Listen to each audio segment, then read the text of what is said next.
Ayun guys, libangan kasi ng mga tao dito, yun lang, yung pamamasyal.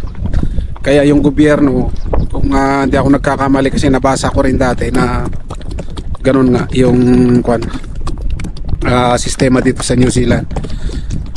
Dinevelop na halos ng gobyerno yung mga pasyalan dito para hindi na lumayo yung mga tao guys, hindi na sila mag-overseas para lang mamasyal, kasi alam nyo naman dito sa New Zealand ay napakalayo, very remote country itong New Zealand kasi nasa underworld ka nga. At kung di ako nagkakamali, kami lagi ang pinakauna sa oras. Ayan. Ang ganda ng ano guys, di ba? Oh, napakasarap sa mata. Ayan. Ganda maligo, pero bawal maligo dito. Hanggang doon lang dapat, doon sa may ano na yun. Kung nakikita nyo yung may mga lobo na yun, hanggang doon lang yung pwedeng maligo. Tignan nyo naman yung bundok ko. Ganda.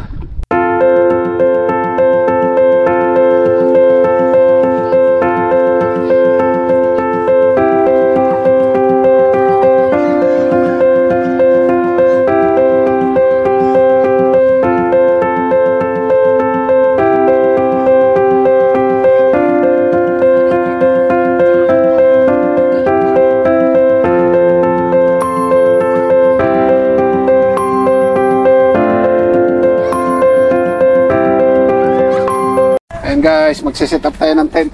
Malayo konti sa mga tent. Ayan guys, at pagdating nga namin dito sa campsite ay nag-set up na agad kami ng tent dahil nga medyo papahapon na dito sa may pinagkampingan namin sa Wanaka. Ito nga pala ay ang The Camp sa Lake Haway at napakaganda dito sa campsite na to. At syempre ay marami ding nagkakamping dito at ang pwedeng gawin dito ng mga activity ay pwede kang mag-kayak, pwede kang mag-fishing dahil tabi lang ng lake talaga mismo at marami ding nakukuha dito daw ng mga trout, eel at saka mga salmon. At dito rin ay may mga kanya-kanyang cottages na pwede kang pwede mong upahan kung wala kang tent o pwede kang umupa rin ng mga ibang ano doon, ibang kanilang cabin. At ang binayaran nga pala namin dito ay nagbayad kami ng $15 each person ng adult at si Jayden naman ay libre na. Pero may $10 pa na charge. Kaya mas mabuti na search nyo na lang sa Google yung mismong website nila, yung The Camp dito sa Lake Haway para mas maliwanag po. Makikita nyo lahat doon kung ano yung mga charges na babayaran nyo dito sa campsite.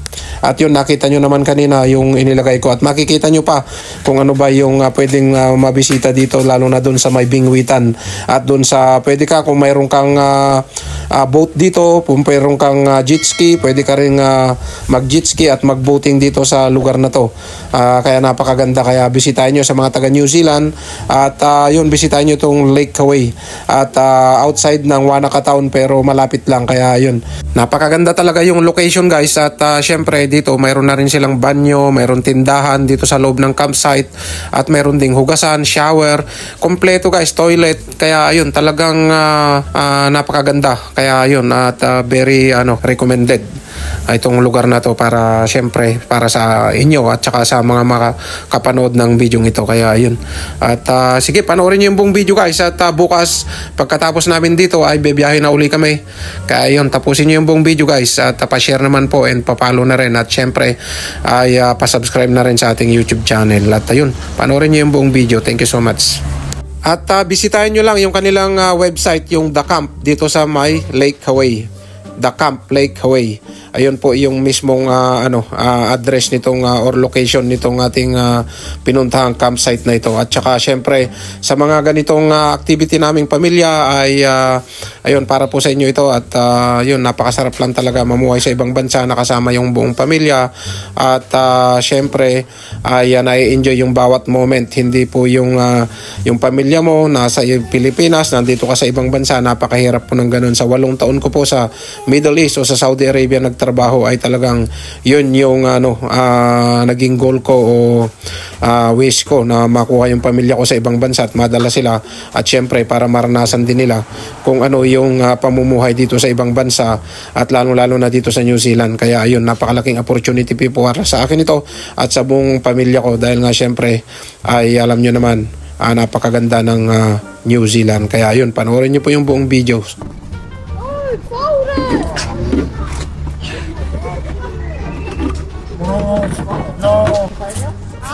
Sando na. Dito may itlog din kami. Ito guys. Pero syempre, yung ating pinapainit na adobo, kumukulo-kulo na. Kulo-kulo na. Sarap po. Oh.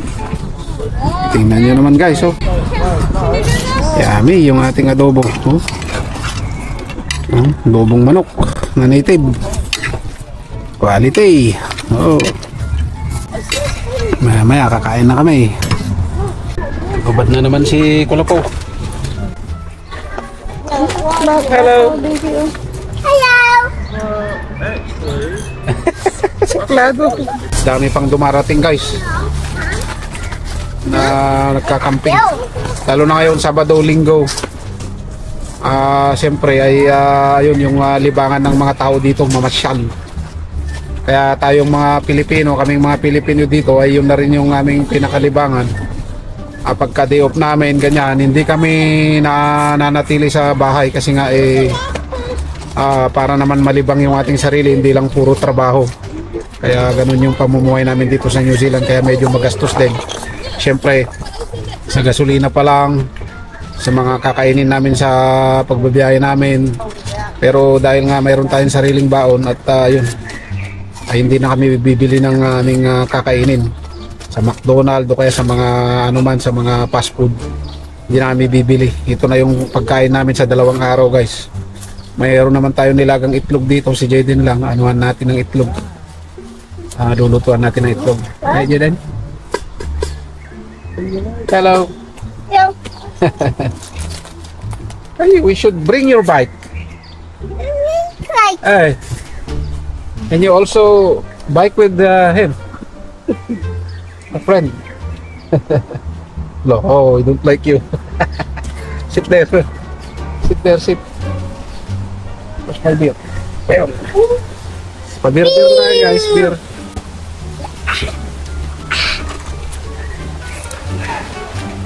Kagandahan kasi sa mga camping site na ganito, meron ding mga toilet ganyan. Pero binayaran natin ay $55 the whole night na till 4 PM ng hapon bukas, kaya napakatagal. Pero dahil nga sa biyabiyahe ulit tayo bukas ng umaga, mag-overnight lang kami dito. Then ayun na, mamaya abangan nyo hanggang magtakip silim, nandito pa kami. Yun ang kagandahan na mayroong tent pagka nagbebiyahe. Kasi instead na mag-rent ka sa mga hotel, napakamahal ng hotel dito sa New Zealand guys. Dati kami 3 family, yung inupahan namin ay 700 plus. Minsan kasi tinitingnan nila doon sa kung ilang tao yung tutulog doon sa hotel. Hindi porket family kayo o kaya marami kayo 700 re-rent nyo na yun ng ganun. Hindi pwede yung ganun guys, kaya talagang lang, limited yung pwedeng pandon, at saka dapat may kwarto lahat, hindi yung matutulog sa sala ganyan. Ganun dito sa New Zealand, napakahalaga yung nila, yung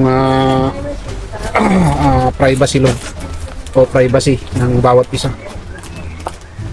Kaya ayun, dami pa dun. And guys, abangan nyo mamaya-maya at yun, meron na naman tayong pagka maluto ito, kakain na kami.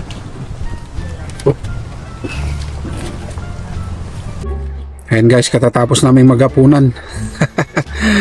Katatapos ng magapunan, yung baon-baon namin, yun pa rin ang pinangapunan namin, yung adobong manok tsaka dinuguang manok. Napakasarap naman kasi. Ayan, tapos maghuhugas tayo ngayon ng plato doon sa may doon sa may hugasan. Tapos yan yung higaan namin dito.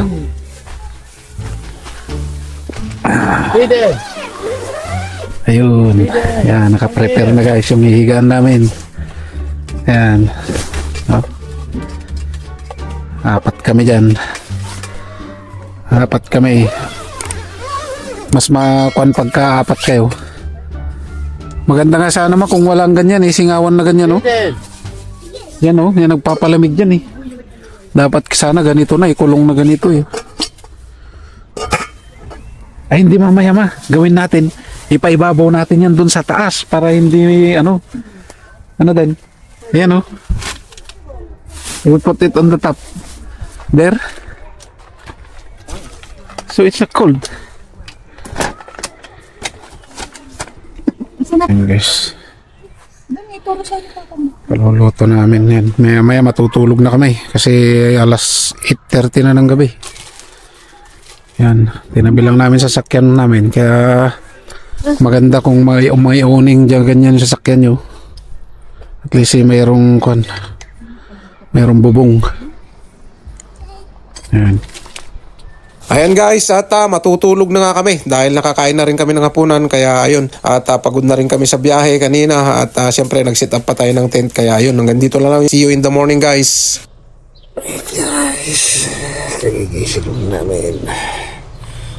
Dito pa kami sa loob ng tent.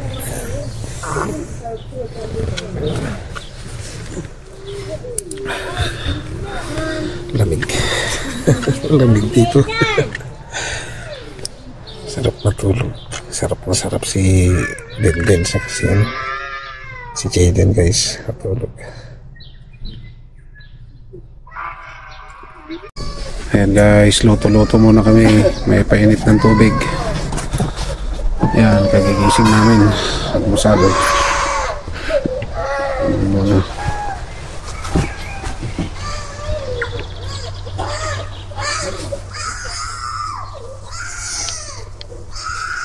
Iyak na bata. Yan na yata umuwi.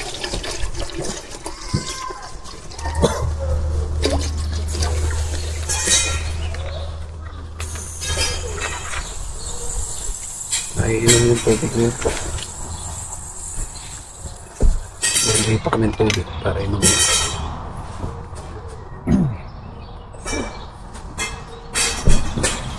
Saside din tayo dito ng kanin guys. Painit lang tayo tubig tapos kain tayo. Painit tayo tubig. Gano'n tayo kape.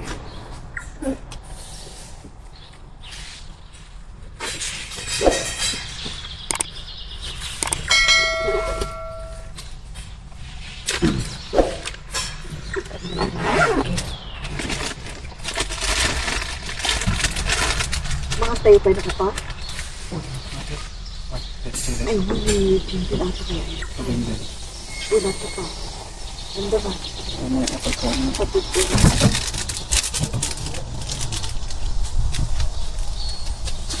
Sipat ako sa inyong kanin.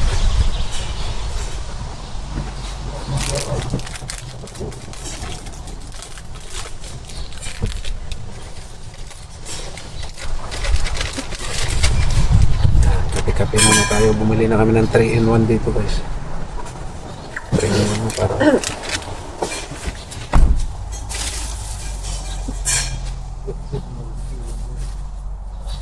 sarap din mag-camping pag ganitong summer, pero pagka winter napakalamig. Pero kahit summer guys, napakalamig pa rin. Grabe. Ano yung sa lagayan mo ng kanita?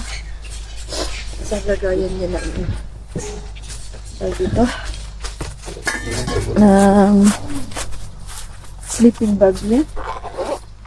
Hindi ko alam.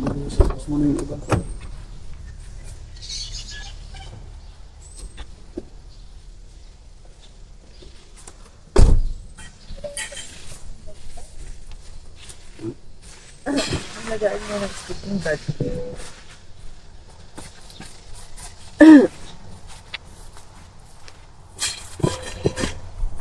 Habang nagpapakulo tayo,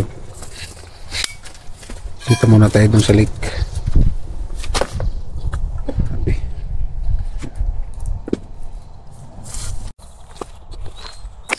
Ayan guys, gigising lang nga natin. At tutoilet lang tayo. Grabe. Medyo malamig kagabi pero okay lang naman. Mga yung mata natin. 11 na tayo tulog kagabi. Ito nga yung toilet.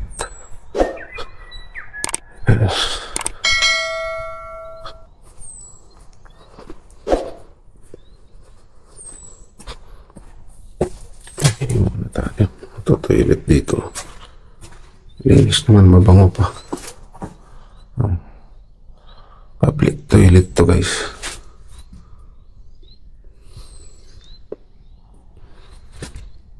Ang ganda rin itong yan sa may ano.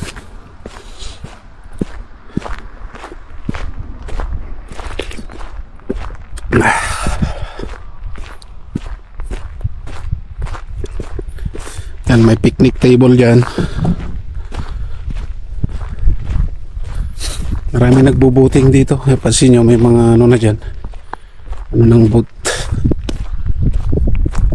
Ganda. Puntahan natin yan. May namimingwit kahapon dyan eh. Ito guys yung pangalan ng lake na to. Lake Heway. Tama ba? Family and Fishing Classic. Ito yung lake. Ito naman yung rampahan ng boat. Babaan at saka rampahan. Ito.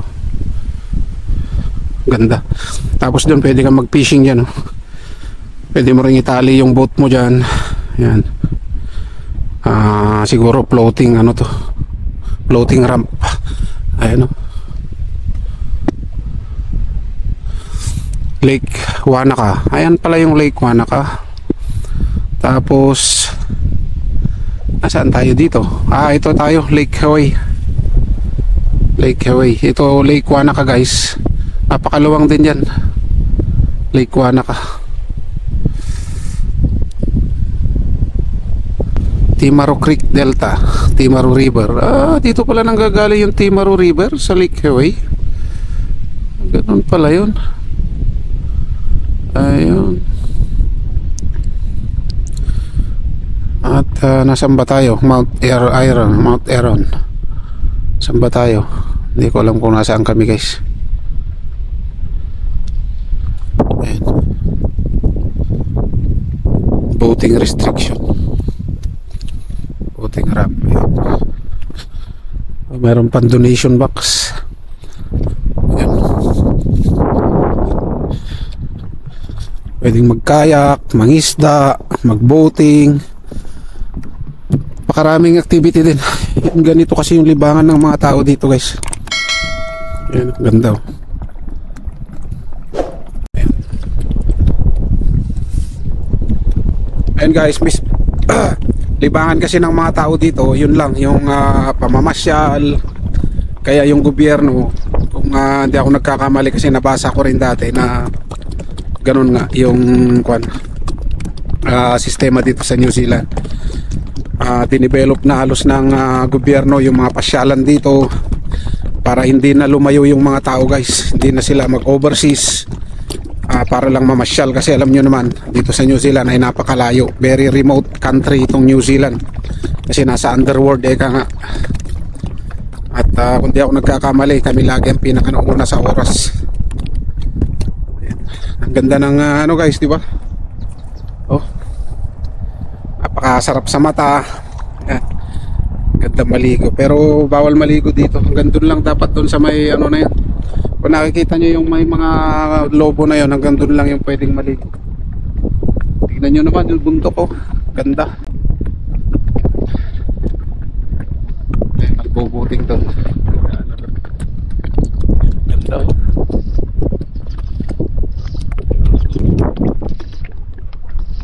Ganda.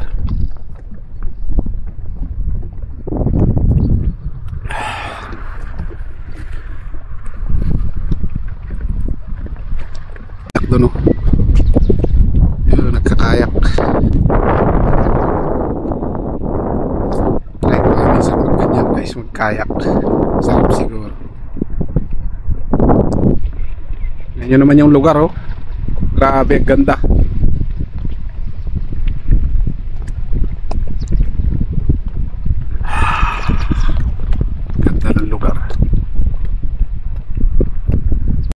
Ayan guys, nagluto lang kami dito ng simpleng almusal. Yan, bacon. Tapos si DJ din kumain na rin ng itlog na prito. Yan, tapos siyempre yung ulam pa rin natin kahapon, papainit natin, tsaka nagprito na rin ng itlog. Yan. You open turn on. Maya kakain na kami bago kami umalis ulit magbiyahe. Yan. Natanggal na natin yung tent natin dito. Dun sa kabila, neighbor namin nagtatanggal na rin. Yung katabi namin dito kagabi na may kalaro si Jaden na bata din, malis na rin sila. Ayan. Kapak na yung mga gamit namin. Sa kabila nag-aayos na rin sila. Ayan. Ayan, may kain na kami. Ayan guys, pinainit ulit natin yung ating adobo tsaka dinuguan, no? May portable kami lutuan dito. Ayan. Tapos nagluto si Denden ng bacon. Kaya tsaka egg, okay na. Ayos na itong aming almusal.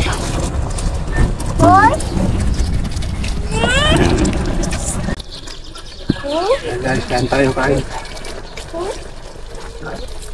Ang ating dinuguan, okay na yun.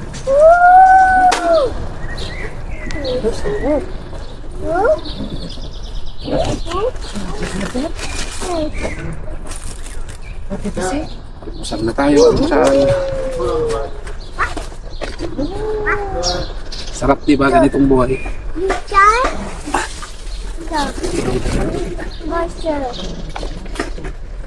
Wash your shoes. I'll get your shoes, okay? Okay? I'll get your shoes, okay? You want the shoes? What's your shoes? Rice. Rice is life. Rice is life for Filipino.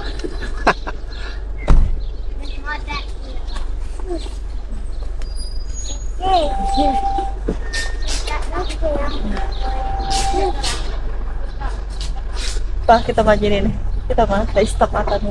Makitik-check ka dyan Thank you na sa Yan. ano sa ano ba? Rice is life. Makunada. Ilocano. Filipino. Dinuguan dito guys. Dinuguan, oh. Wow. Dinuguang manok to. Special to. Native pa.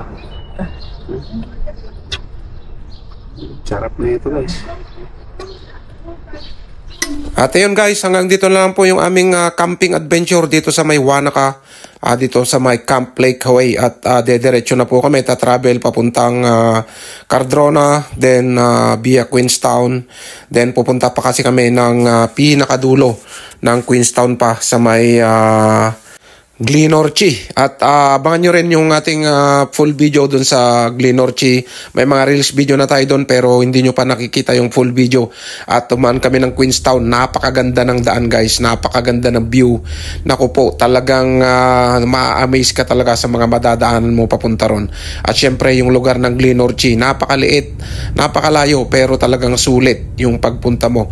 From Queenstown to Glenorchy, 1.5 hours pa, kaya malayo pa talaga. Pero from dito to Glenorchy ay aabot pa kami ng 3 oras sa biyahe guys. Kaya ayun, talagang malayo yung binahe namin. Siyempre talagang pagod din kami from Ashburton to Glenorchy ay talagang aabot ng 6 to 8 hours yung travel doon.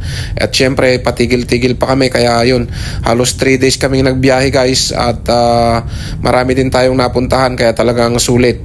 Ganito lang pagka-holiday dito sa New Zealand, nakapag-holiday kami at siyempre sabay kami ni Mrs. ay sinusulit namin yung mga ganitong moments sa family para mag-travel. Hindi nga lang nakasama yung anak naming babae dahil nag-aaral pa siya. Kaya ayun talaga, minsan yung hindi kami nagsasabay-sabay, kaya yung schedule ay hindi po tugma dun sa bawat schedule naming mag-iina at saka syempre yung anak namin. At napakasarap lang kasi nga 'di ba, yung ganitong pamilya, may pamilya ka kasama mo sa ibang bansa at syempre na-enjoy niyo yung bawat moments na nandito kayo sa ibang bansa. bansa. At lalong-lalo na dito sa New Zealand ay napakaganda, napakaraming tourist attraction dito na talagang masusulit mo yung pag-stay mo dito sa New Zealand. Kaya sa mga nagtuturist, ito pong mga video ito guys ay guide nyo po para syempre mapuntahan nyo yung mga iba't ibang napakagandang tanawin dito sa New Zealand, lalong-lalo na dito sa South Island. At marami pa po tayong i-explore. Panoorin nyo pa po yung mga ibang videos natin basta nakapag-holiday tayo. Marami pa tayong bibisitahin sa Tianau, sa Milford Sound. Nakapunta na kami doon pero hindi pa po ako kasi nagbablog noon. Sa West Coast, napakagandang mga lugar dito guys. Kaya yun, abangan nyo lang po yung ating mga videos guys at maraming salamat po. At yun, hanggang sa muli po nating mga videos. God bless po. Thanks for watching.